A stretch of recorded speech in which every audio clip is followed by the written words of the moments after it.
There's something no one tells you about the moment a narcissist realizes they no longer have control over you. It doesn't happen when you leave. It doesn't happen when you argue. And it definitely doesn't happen when you finally say, enough. It happens later, quietly, in a moment you'll never see. Because the truth is, a narcissist doesn't measure loss the way you do. They don't miss you because of love. They don't reflect because of connection. And they don't come back because they care. They come back because something much deeper gets triggered. Something they cannot tolerate. Uncertainty. And here's what most people never realize. The moment you stop reacting is the moment you become unpredictable. And unpredictability is the one thing a narcissist cannot control. At first, they don't panic. That's the part people get wrong. They don't suddenly chase you. They don't immediately try to fix things. They don't even show that they noticed. Because a narcissist doesn't react emotionally first. They observe, they calculate, and their first move will be so small, you'll almost ignore it. A message that seems casual, a reaction to something you posted, a comment that feels random, something that makes you think maybe it means nothing, but it never means nothing. Because that small moment is not communication. It's a test. They are asking one question without saying a word. Do I still have access to you? And your answer is not what you say. It's how you respond. If you react even slightly, you confirm something powerful. That you're still available, still reachable, still within their control. And once they know that, everything becomes easier. Because now, they don't have to chase. They just have to pull. But if you don't respond, if you stay silent, if you stay grounded, something shifts. And this is where it starts to break. Not on the outside, inside them. Because now, they don't know where you stand. And a narcissist cannot function without certainty. So they adjust. But not in the way you expect. They don't attack. Not yet. They soften. They become calm. Understanding. Different. Almost like the person you always wanted them to be. And this is where most people fall. Because it feels real. It sounds real. It looks like change. But it isn't. It's positioning. They are not reconnecting with you. They are trying to re-enter your space without resistance. And if you don't see this clearly, you will start thinking, maybe this time's different. But here's the truth that changes everything. If someone only changes when they're about to lose you, they didn't change. They adjusted. And temporary adjustment always fades. But not immediately. That's why it works. That's why it feels convincing. Because it's just real enough to make you doubt yourself. And that doubt is exactly where they want you. Because doubt keeps you engaged. And engagement is control. But if you don't engage, if you don't lean in, if you don't take the bait, and something starts collapsing. Because now they've tried subtle. They've tried emotional. And neither worked. So they shift again. But this time, they stop coming directly. And this is where things get dangerous. Because now, it's not about you anymore. It's about perception. They begin to create a narrative, not openly, not obviously, but strategically. Posts that seem indirect, messages that aren't sent to you, but are meant for you. And suddenly, you feel it, that urge to respond, to explain, to defend yourself, to correct the story. And if you do, you lose again. Because the moment you react, you confirm one thing, that you're still emotionally involved. And that's all they need. But if you don't, if you stay silent, If you let the narrative exist without stepping into it, something unexpected happens. They lose momentum. Because manipulation requires participation. And without your participation, they are left performing for no one. That's when frustration builds.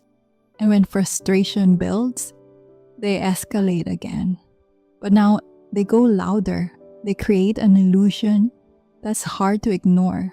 They show you, or try to show you, that they've moved on. New person, new energy, new life. Everything looks better, upgraded, complete. And this is where it hits most people, because now it looks real.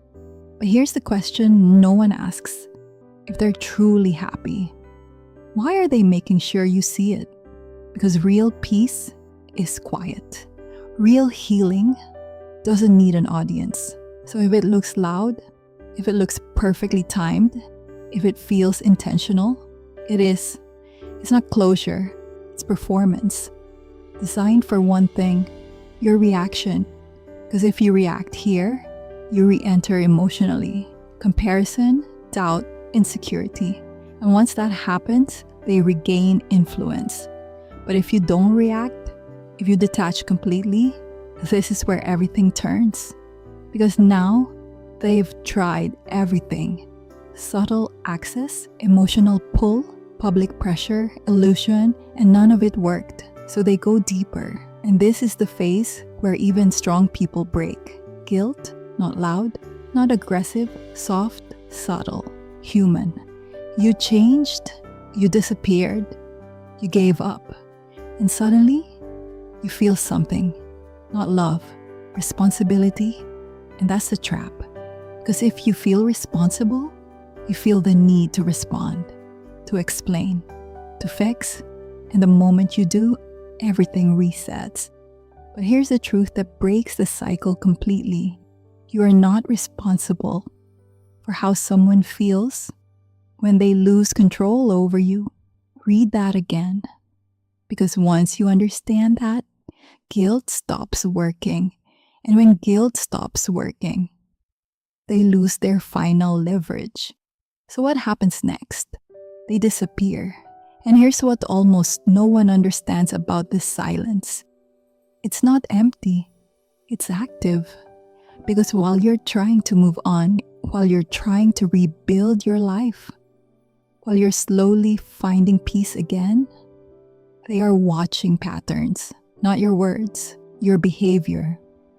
When you post, what you react to, who you interact with, how consistent you are. Because they're not looking for connection anymore. They're looking for an opening. And here's the part that changes everything.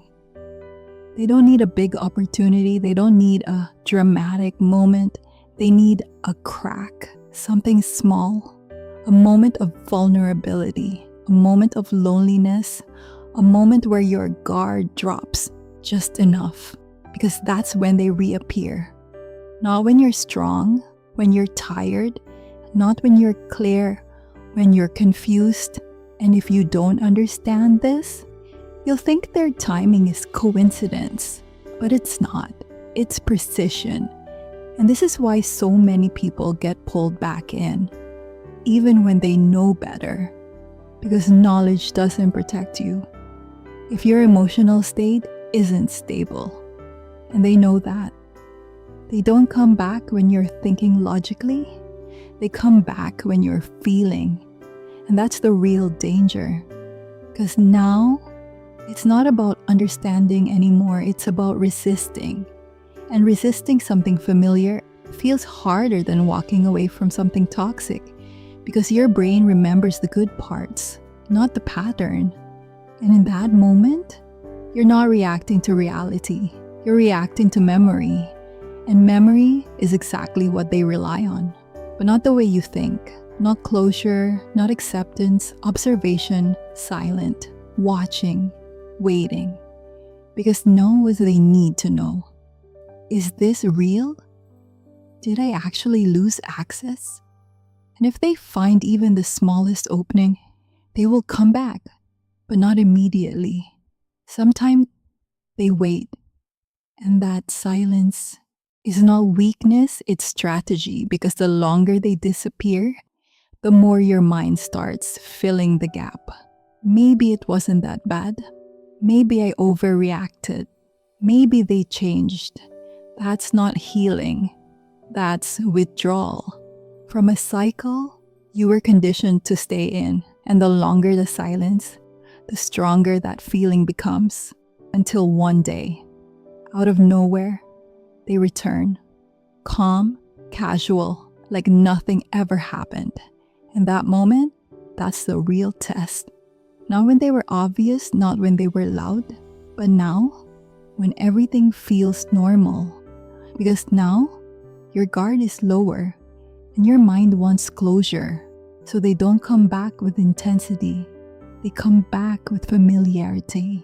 A simple message, hey, something so small and you feel silly ignoring it. But that small moment is the door. And once you open it, everything starts rebuilding. Not the relationship, the cycle. Piece by piece, layer by layer. Until you're right back where you fought so hard to leave. And that's why this phase is the most dangerous of all. Because it doesn't feel like manipulation. It feels like coincidence. But it's not. It's timing. And if you understand that, something changes permanently. Because now, you don't just see the pattern. You anticipate it. And when you anticipate, you don't react. And when you don't react, there is nothing left for them to control. Not changed, not different. Just time better. And once you see that, you don't go back. Because now, you don't just understand them. You understand the game. And the moment you understand the game, you stop playing, and that is the only move they can't control.